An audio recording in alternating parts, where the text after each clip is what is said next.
Selamat malam, Dokter Andri. Malam, Mbak Yudit. Apa kabar, Dok? Sehat, sehat. Terima kasih. Dok, saya sebelumnya terima kasih loh dikasih waktu yang dari saya memohon itu cepat banget di approve-nya. Ya, kebetulan kalau saya kalau lagi kebetulan pas ada bisa ya saya langsung aja daripada saya nunggu-nunggu gitu. Makanya ada beberapa temen tuh yang mau IG live terus dia mintanya tuh agak panjang gitu, misalnya Oktober. Saya agak sulit tuh kalau Oktober. Takut banget Mendingan lupa ya. segera gitu karena kalau misalnya pas bisa minggu-minggu ini kan agak santai nih karena Iya, mau acara 17 Agustusan gitu. Jadi ya iya. lumayan. Jadi saya mintanya di waktu yang tepat ya, Dok? Ya, kebetulan pas Kebetulan. bisa gitu. Makanya hari Kamis kan saya ada mau IG live juga tuh sama Iya. salah satu temen dokter Santi gitu. Dia Mm-mm. lebih banyak bicaranya tentang dia juga dokter jiwa yang bidangnya ke CLP, psikosomatik gitu. Jadi mau bicarakan tentang nyeri sih, biar gantian lah. Iya. Kan kalau saya di GERD, dia di nyeri gitu. Iya. Nah, ini saya kenapa ngundang Dokter Andri ke YouTube saya. Ini tamu istimewa loh, teman-teman. Soalnya beliau ini kebetulan dulu memang dokter saya. Jadi gini, teman-teman yang belum tahu, saya beberapa tahun lalu itu mengalami dok, psikosomatik atau panic attack kita nyebutnya, lebih tepatnya. Tergantung kalau Bedanya apa misalnya dok? yang dialami gejala kecemasan, memang bisa jadi itu problemnya lebih ke gejala. Cemas itu ada dua yang saling kali datang ke dokter jiwa itu. Ada yang cemas menyeluruh, jadi dia cuma anxiety aja cemas, ada perasaan was-was kayak gitu. Rasanya over worried gitu. Ada juga yang jadi panic attack gitu. Kalau yang panic attack tuh beda dia. Dia panic attack tuh kayak Serangan deg-degan, jantung ya? tiba-tiba ya ada perasaan kayak mau muntah gitu dan seperti mau pingsan. Nah, orang takut Benar-benar. banget. Nah, biasanya Benar. datangnya ke IGD biasanya kayak gitu tuh. Nah, berarti benar saya lebih ke panic attack. Ini kan terakhir-terakhir ini kan orang ramai sekali ya dok membicarakan pentingnya kesehatan jiwa, kesehatan mental, kesehatan mental. Ya. Kebetulan waktu saya mengalaminya awal-awal dulu sekitar kalau nggak salah berapa di 10 tahun lalu mungkin ya 10 tahun lalu itu belum banyak seperti sekarang ya dok, media sosial juga belum seramai ini. Yes. Jadi Betul. pada saat itu saya nggak tahu nih, wah gue kenapa nih rasanya kok begini. Pertama kali yang saya rasakan adalah kayak serangan jantung. Amit-amit saya juga nggak tahu serangan jantung kayak gimana, cuma rasanya tuh keringat dingin, deg-degan, lemes, mau pingsan, pokoknya rasanya kayak mau mati deh dok, takut setengah mati. Itu pertama kali. Dan kejadiannya waktu saya tinggal di luar kota di Solo. Terus itu prosesnya saya ke UGD, benar kata dokter. Pokoknya pertama kali ke UGD karena saya nggak tahu ya, saya pikir serangan jantung. Ke UGD, memang pada saat itu tensi jadi tinggi, mungkin karena cemas ya dok. Karena biasanya saya relatif rendah. Kalau aktif kan, jadi akhirnya tuh menyebabkan gejala-gejala tensi tinggi, kemudian denyut jantung yang kuat gitu, itu seringkali ditemukan tuh. Iya, nah singkat cerita, bertahun setelah itu, hampir setahun 2 tahun, saya rajin tuh dok, rajin ke dokter spesialis. Dari dokter jantung, dari UGD ke dokter jantung, ke dokter mata, ke dokter THT. Pokoknya tiap dokter didatengin karena saya nggak tahu hari ini rasanya deg-degan, besok rasanya perut. Pokoknya semua dokter didatengin sampai saya, apa sih dok yang masuk ke sini tuh apa sih dok? Endoskopi, sampai saya endoskopi. Ya memang ada luka sih di lambung, tapi kok saya ngerasanya sebegininya ya. Akhirnya entah kenapa dulu zaman saya main Twitter, ketemulah sama Twitternya Dokter Andri. Bener-bener dengan tidak sengaja gitu ketemu. Akhirnya saya cari tahu Dokter Andri, saya datengin lah tuh ke rumah sakit Omni. Akhirnya ya udah, saya berjodoh dengan Dokter Andri. Sampai saya 6 bulan sih dok berobat sama dokter. Itu wajar lah masih. Karena biasanya kalau di awal terapi kan suka pasien nanya berapa lama ya kira-kira. Saya bilang Iya, harusnya 3 sampai 6 bulan gejala sudah membaik. betul. Namun belakangan ini karena tuntutannya makin tinggi terhadap kesembuhan, dalam tanda kutip kesembuhan, saya selalu bilang gitu bahwa orang yang mengalami gejala-gejala kecemasan itu dia nggak tiba-tiba. Yang Betul. tampil sebagai gejala klinis yang datang ke dokter jiwa itu lebih sudah lama gitu dialami sebenarnya dari Benar. mungkin dari masa-masa awal kehidupannya, mungkin dari sejak masa kecil gitu ya. Tapi kemudian lebih banyak terbentuknya itu sesudah akil balik memang. Jadi di usia-usia 12-an itu sudah mulai ada tuh kelihatan kok orang yang Itu mengalami kecemasan seringkali apa dok? lebih Apa dok? dominan. Ciri-cirinya apa? Berarti Biasanya sih over worried-nya itu ya. Over tapi worried, kepribadian yang perfeksionis itu seringkali tuh oh muncul. itu kayaknya. Makanya kalau over worried saya kayaknya dulu sebelum nikah orangnya cuek banget. Tapi perfeksionis iya itu. Berarti Ya, bisa dibilang kalau misalnya orang yang perfeksionis hampir pasti bisa jadi panic attack atau gimana dok? Belum tentu atau gimana? enggak juga. Enggak Sebenarnya juga. orang cemas itu perfeksionis, saya juga orang yang cukup perfeksionis gitu ya. Jadi artinya kita merasa kalau orang perfeksionis itu adalah orang-orang yang seringkali tuh nggak bisa ngelihat sesuatu yang tidak sesuai dengan keinginan dia atau harapannya Ekspektasi dia. tinggi ya dok? Betul. Jadi belum tentu perfeksionis itu jadi selalu sempurna, tidak. Benar-benar. Cuman tidak sempurna menurut dia gitu. Iya. Jadi kalau orang yang mengalami seperti itu, rasanya tuh dia lebih dominan untuk mau melakukan apapun untuk supaya dia Sesuai stabil gitu, rapi harapan dia. dengan dia. Namun Benar-benar. kenyataannya di dalam kehidupan kita kan nggak semuanya apa yang kita mau Sesuai. itu pasti dapat. Betul. Dan saat itu terjadi, timbullah tuh yang disebut gejala di orang ini merasa bahwa kok nggak sesuai gitu ya. Dan Iya. otak itu memang luar biasa. Makanya orang suka mengatakan kepada diri kita gitu, kepada kita semua, berpikirlah yang positif gitu. Benar. Karena apa? Karena ketika kita mulai berpikir yang negatif, otak itu akan merespon sebagai suatu ancaman Iya, ya. iya, Di iya, dalam iya. sistem saraf kita ada namanya amigdala, itu langsung merespon dia. Aduh, ada sesuatu yang tidak baik, yang tidak nyaman buat si orang ini, maka kita harus berjaga-jaga. Nah, berjaga-jaganya si amigdala itu di otak itu dengan cara mengaktifkan sistem saraf otonom. Apa itu? Berdebar-debar. Tujuannya apa? Untuk mendapatkan oksigen lebih banyak. Oh. Kemudian menegangkan otot. Karena dia mau bersiap-siap melakukan upaya, misalnya kalau ada harus lari atau untuk kabur dari situasi tersebut. Lalu napasnya menjadi lebih cepat tapi Benar, benar, pendek ya, benar, makanya benar, ada yang benar. sering merasa napas seperti itu. Dan lambung biasanya itu langsung berhenti bekerja sehingga terjadi penurunan peristaltik yang akhirnya mengakibatkan pada saat orang itu penuh, misalnya dia baru habis makan, dia langsung tuh mau muntah atau mau mual karena dia naik kan ke Iya, atas iya, dia iya. punya lambungnya gitu. Dan itu sebenarnya tuh respon. Nah, kalau kita terus-terusan setiap hari begitu, misalnya banyak kekecewaan, banyak hal yang kita nggak inginkan Sesuai. atau kita harapkan terjadi, akhirnya jadilah suatu saat terjadi serangan panik pertama. Benar, Itu yang benar, membuat orang benar. tuh bingung gitu, kok bisa nih serangan Benar, begini benar. ada. Nah, tapi sebenarnya itu akumulatif dari Hmm. berbagai macam kondisi kehidupannya. Tapi tadi dokter Andri bilang apa namanya? Sebenarnya dari kecil atau dari umur 12 gitu udah terlihat ya, Dok. Kalau kita sadar sebenarnya. Iya. Itu ada Ya, nggak sih, Dok? biasanya kita tahu. Ada faktor apa ya? Pola asuh kah atau apa sebenarnya? Biasanya kalau pola asuh itu ditanyakan kepada orang-orang yang misalnya dia mengatakan bahwa dia punya keluarga atau orang tua dalam hal ini itu termasuk orang tua yang perfeksionis gitu.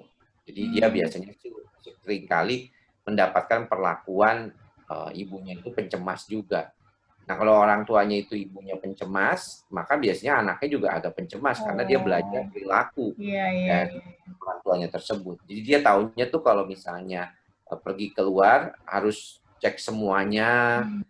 cek kompor berkali-kali, cek-cek pintu berkali-kali. Nah, Aduh, aduh, dia aduh, aduh, belajar aduh. tanpa Benar, sadar benar, kan. benar, Satu benar. kali dia belajar begitu. Oh, berarti itu untuk menyamankan diri kan. Benar, benar, Jadi benar. kalau kita keluar, kita aman kalau berkali-kali. Jadi Iya, dia akan iya, iya, iya. beradaptasi dengan hal tersebut. Jadi dia kira itu benarnya. Padahal itu nggak benar. Iya, masuk Jadi akal, masuk akal. nggak sadar kan otak kita itu benar-benar Benar, semuanya itu bisa masuk. Itu yang menjadi lebih bahaya gitu makanya. benar.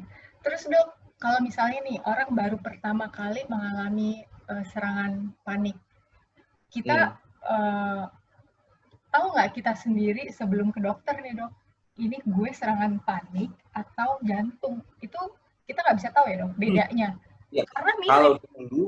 kalau dulu mungkin enggak. Kalau dulu ya 12 tahun yang lalu waktu saya menjadi psikiater, saya Iya. tuh bulan Agustus ini udah lulus tuh dulu 2008. Jadi ini bulan ini merayakan 12 tahun menjadi psikiater gitu biasanya. Wah, selamat dok.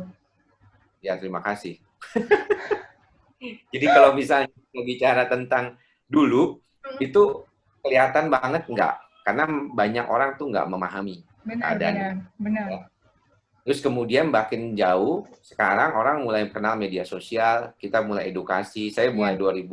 2011 mulai mengedukasi lewat YouTube gitu ya. Mm-mm. Dan orang makin memahami, oh ternyata ini, saya sering dapat Bedanya. komentar-komentar di YouTube itu. Dia bilang, oh ini ternyata yang psikosomatik gitu. Oh ini ternyata gangguan cemas gitu. Iya. Orang tahu, udah mulai tahu.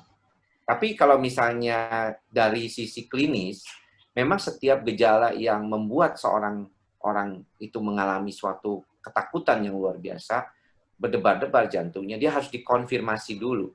Jadi di dalam EKG. rujukan klinis, dia harus tetap dikonfirmasi, setidaknya dia melakukan EKG, Ya, gitu ya, elektrokardiogram, setidaknya. betul. Itu udah pegangan kita tuh. Itu Ya, makanya kalau kita datang pasien, udah pernah di EKG belum? Belum.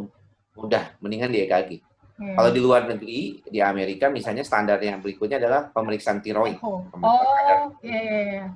untuk penapisan bahwa apakah ini mengalami gangguan yang Ya, bersifat ya. tiroid atau tidak. Hipertiroid biasanya ya, tiroidnya terlalu tinggi. Ya, ya. Itu kita periksa misalnya TSH sama FT4 biasanya. Jadi Bradikardi gampang. itu ya? Bradikardi apa ya dok? Bukan. Bukan, beda, Bradikardi beda lagi. beda. Bradikardi itu Oh. kan denyut jantung yang menurun. Oh, yang lawannya itu ya dok?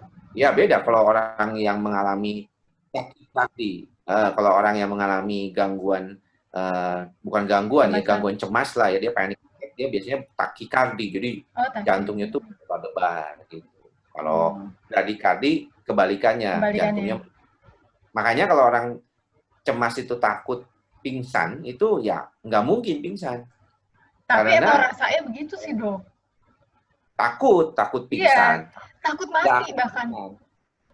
Nggak akan pingsan. Karena kalau dibilang dia nggak mungkin pingsannya karena apa? Karena kondisi jantungnya itu lagi berdebar-debar kencang gitu. Jadi nggak Justru mungkin enggak ya? pingsan, dia lagi oksigen. Iya, kecuali memang kondisinya itu jantungnya lagi saat itu lagi turun. Nah orang itu kalau Mm-mm. lagi dalam keadaan bradikardi, dia pingsan bisa tuh memang. Oh, gitu. Nah, kan banyak tuh dok, apa namanya, orang yang mengalami hal kejiwaan, mental itu sebenarnya Hmm, butuh bantuan gitu ya dok, hmm, profesional. hmm. Tapi masih banyak juga yang berpikir, duh nanti gue ke psikiater dipikir gila nih gue gitu. Ya, Kan masih banyak ya dok kayak gitu. banyak. Itu stigma yang melekat bukan Iya, cuma di negara berkembang kayak kita, di negara maju pun tetap masih ada kayak gitu. tapi sejauh pengalaman dokter jadi psikiater, apa namanya, yang mengalami panic attack itu mayoritas perempuan atau laki dok? Kalau dari sisi statistik sih, kalau di Indonesia mungkin sama kali ya. Karena nggak Sama. ada data kita. Kalau di luar negeri sih prevalensinya tuh nggak beda jauh ya. Laki-laki lebih banyak 55%, perempuan 45%. Kalau depresi kan sebaliknya, perempuan lebih banyak. Perempuan biasanya sampai 2 kali lipatnya daripada laki-laki. Kalau depresi. Tapi kalau cemas biasanya lebih banyak laki-laki. Cuman nggak terlalu signifikan 55-45% gitu. Jadi nggak terlalu kelihatan berbeda banget gitu. Dalam prakteknya sehari-hari sih, kalau di Indonesia mungkin saya punya pasien kebanyakan memang laki-laki ya. Kalau misalnya yang datang ini, karena yang tadi dibilang bahwa ada stigma yang membuat orang itu nggak selalu punya akses ke pelayanan kesehatan jiwa gitu. Apalagi kalau dia sudah menikah, gitu ya, dia punya suami nggak suportif ya, gitu untuk membantu supaya dia mau sendiri begitu. Kalau perempuan tuh mau nggak mau dia mesti izin kadang-kadang sama suaminya gitu kalau misalnya mau pergi kayak gitu. Dokter kok gambarnya hilang? Dok? Gambarnya hilang, Dok.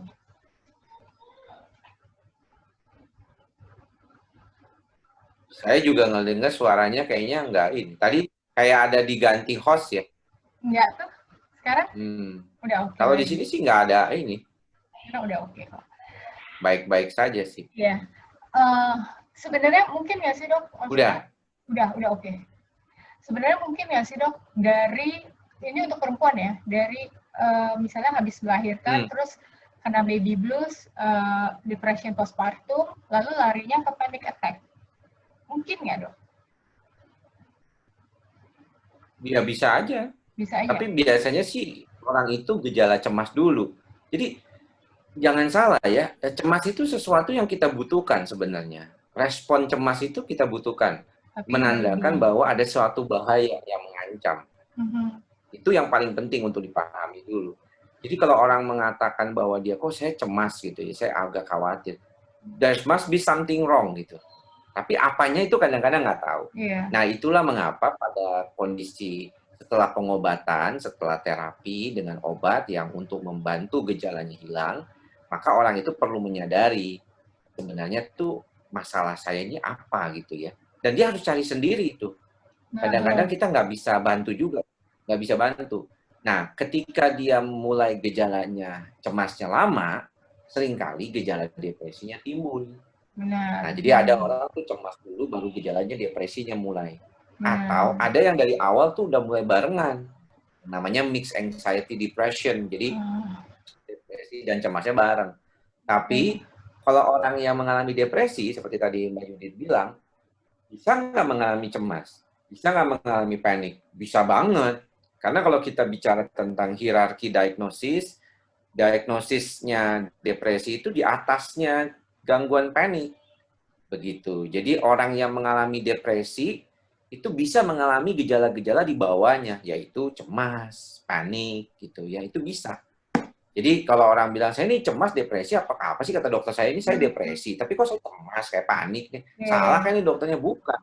Dia bisa mengalami depresi dan juga gejala-gejala di bawahnya. Bisa gejala cemas, bisa gejala somatik, psikosomatik. Makanya orang yang mengatakan bahwa gejala depresi itu bisa macam-macam, termasuk dengan cemas dan depresi, ataupun cemas saja juga dengan somatik atau gejala psikosomatik, itu sangat-sangat mungkin. Dan itu erat hubungannya sama GERD nggak sih, Dok? Nah, GERD itu berbeda lagi. Jadi ada orang yang mengalami GERD, itu memang kadang-kadang kalau kita telusuri lebih jauh, dia bukannya GERD gitu. Yaitu mengalami dispepsia fungsional. Lambung cuma ya. Gejalanya ada reflux gitu. Dia ada naik asam lambung. Ya. Nah, karena kalau GERD itu dia harus dikonfirmasi itu. GERD itu jelas ada gangguan pada klep ya yang menghubungkan antara lambung dengan kerongkongan. Klepnya ini dull gitu, istilahnya tuh longgar, nggak nutup sempurna, sehingga asam lambung dari lambung bisa naik ke kerongkongan. Itulah yang menghasilkan gejala seperti heartburn. Benar. Nah, makanya juga kalau misalnya habis makan, tidak disarankan langsung tiduran. Kenapa? Karena nanti akan membuat si klepnya itu kebuka kayak gitu.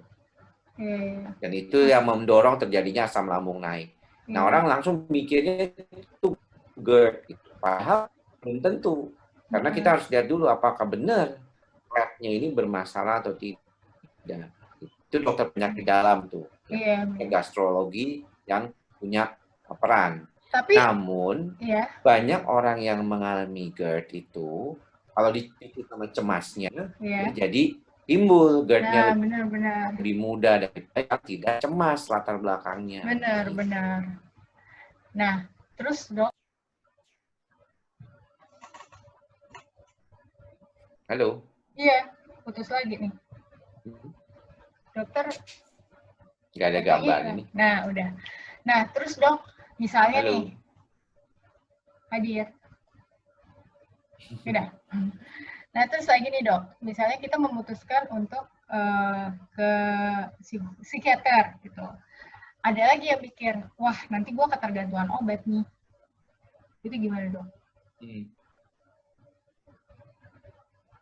Kalau misalnya untuk saat ini sih menurut saya, tadi pagi aja saya baru bikin YouTube tentang video saya terkait dengan kapan sih sebenarnya kita harus datang ke psikiater. Apakah orang cemas itu harus selalu ke psikiater? Jawabannya tidak. Ya, di mana ketika apa yang harus ke dokter jiwa adalah ketika gangguan itu sudah mengganggu kehidupan pribadi dan sosial orang itu. Kalau dia punya gejala kecemasan, dia kemudian dia jadi nggak bisa kerja, dia bisa nggak bisa ngapa-ngapain. Nah itu bisa tuh dianggap sebagai salah satu masalah. Itu yang paling utama tuh menurut saya. Yang penting juga untuk dipahami oleh teman-teman juga orang-orang yang mengalami gejala ini. Tapi kalau dia bisa mengelola pikiran dan perasaannya lebih baik, ya enggak, dia akan baik-baik saja. Dia nggak akan perlu penggunaan obat atau bahkan dia bisa mengelola pikiran dan perasaan sendiri dengan baik, ya dia akan bagus, dia nggak akan terjadi masalah sebenarnya. Tapi itu biasanya penggunaan obat, ya walaupun tiap orang sama tiap ini berbeda ya dok. Cuman biasanya minimal itu berapa lama sih dok? Kita harus menggunakan obat itu. Ada yang cepat, ada yang misalnya 2 bulan udah bisa lepas. Perbaikan gejala kan biasanya kalau cocok tuh di 2 minggu pertama udah mulai ada perbaikan gejala. Dia udah mulai berasa enak tuh, udah mulai berasa nyaman. Benar sih dok. Lagi kalau yang gejalanya psikosomatiknya 2 minggu. Benar sih, kalau abis minum gitu. Cuman dalam perjalanan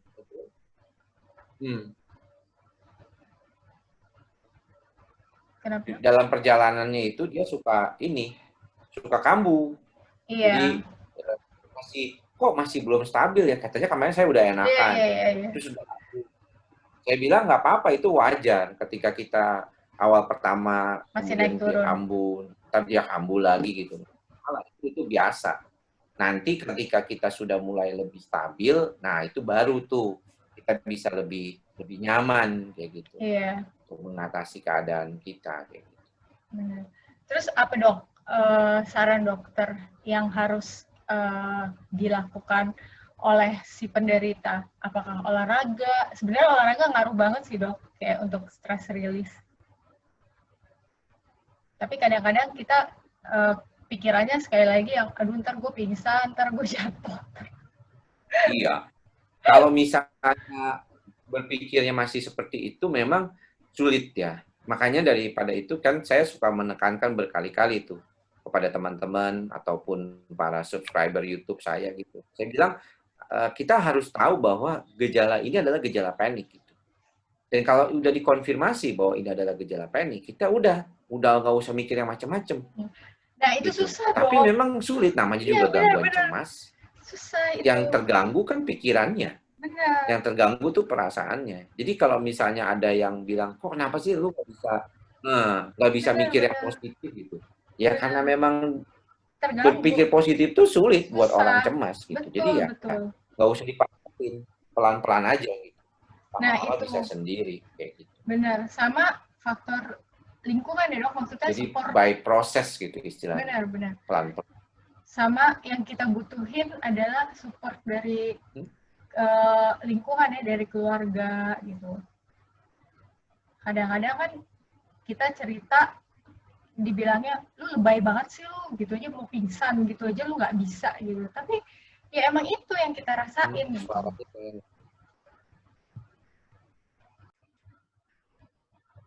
Kebalik. Nah iya nih. gambarnya yang belum ada. Dok? Halo? Ya. Iya. Kayaknya belum dengar suaranya nih. Kenapa dok? Kayaknya jaringannya kurang bagus kali, atau gimana? Iya, nih nggak terlalu dengar suaranya, kadang-kadang tadi bisa hilang-hilang gitu zoom-nya. Iya, sekarang udah ada suaranya tapi gambarnya belum. Gambarnya dokter belum ada. Zoom-nya hilang-hilang. Gambar dokter belum ada. Dokter bisa lihat Ada gambar suaranya. saya? Nah, udah. Udah. Ya. Nah, itu tadi apa namanya? Kadang-kadang Nah, udah. Makanya tadi saya dijadiin host kan, saya udah nih. Kadang-kadang kita cerita nih sama keluarga atau temen gitu ya. Terus ditanggepinnya, lo lebay lo, gitu aja mau pingsan, gitu aja lo berasa mau mati. Tapi emang itu yang kita rasain. Dan kita butuh support dari lingkungan. Ya nggak sih dok? Sangat membutuhkan support dari lingkungan di saat kita mengalami itu.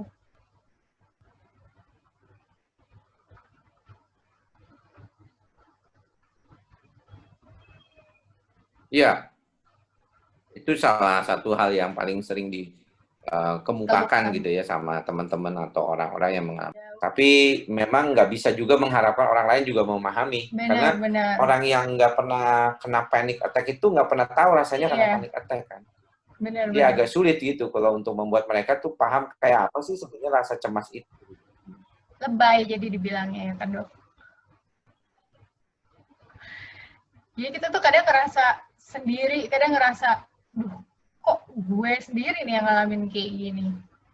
Tapi sih sekarang udah banyak. Ya biasa lah itu, makanya harus menguatkan diri. Betul. Terus dok, ada ini nggak dok? Ada pesan-pesan buat teman-teman yang lagi banyak sekarang lagi berjuang? Sebenarnya paling penting buat saya adalah mengingatkan selalu gitu ya, kepada teman-teman yang mengalami gangguan kecemasan, panik, untuk bisa mencoba belajar sebenarnya apa sih yang mengalami seperti ini tuh, sebabnya tuh dari mana gitu. Karena dasarnya itu pasti ada masalah di diri sendiri. Nah, cuma kadang-kadang tuh kita nggak lupa gitu ya, nggak bisa ingat gitu, lupa gitu dengan keadaan itu. Jadi sebenarnya cari sumbernya dulu. Nah, kalau misalnya dicari sumbernya tapi tetap nggak ketemu dan susah, tapi ini sudah ngeganggu, maka jangan ragu untuk datang ke psikiater ataupun psikolog. Gitu. Saya sih saranin kalau memang gangguannya itu lebih dominan gejala fisiknya, lebih baik ke psikiater. Ya, betul, jadi ke psikiater tuh akan jauh lebih, karena basicnya kan dokter. Ya kan, apalagi bidang-bidang tertentu seperti saya yang ngambil bidang psikologi gitu. Jadi kita lebih paham, kita udah tahu lah gejala kayak gini tuh biasanya begini gitu. Itu yang biasanya saya saranin sih buat teman-teman. Oke deh dok, sementara sampai sini dulu. Terima kasih banyak untuk waktu dan informasi. Jangan ragu untuk minta obat. Kenapa dok? Maaf. Halo, kenapa dok? Nggak dengar? Ya. Kenapa tadi nggak dengar dok? Maaf. Ya, maksudnya jangan ragu untuk meminta bantuan. Kalau memang membutuhkan. Iya, pasti dok. Oke, terima kasih banyak Dokter Andri. Semoga sehat selalu. Lain kali kita ngobrol-ngobrol lagi dok, lebih panjang, lebih lanjut. Ya, mudah-mudahan juga jaringannya lebih bagus. Iya. Oke dok. Terima kasih banyak dok. Selamat malam. Ya, baik malam. Ya. Terima kasih Mbak Yudit. Iya, sama-sama dok.